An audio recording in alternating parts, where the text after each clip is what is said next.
এটাই ইসলাম। অসুস্থ, আপনি যদি শুধু দোয়া চান সুস্থ হবেন। চিকিৎসা করা সুন্নাহ।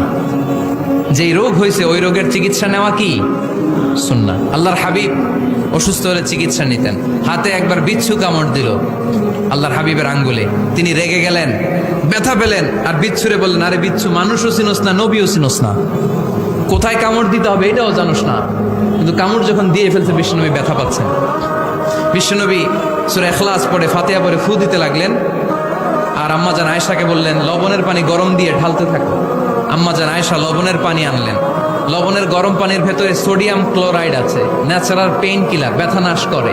আম্মাজান আয়েশা গড়গড় করে লবণের পানি ঢালতে লাগলেন। আল্লাহর হাবিব কোরআন পড়ে ফু দিতে লাগলেন। পানি ঢালা শেষ, গড়গড় করে লবণের পানি ঢালা শেষ, বিশ্বনবীর দোয়া পড়া শেষ, এর মধ্যে আঙ্গুলের ব্যথাও শেষ। কারণ দুইটার সমন্বয় হয়েছে, দোয়াও আছে, দাওয়াও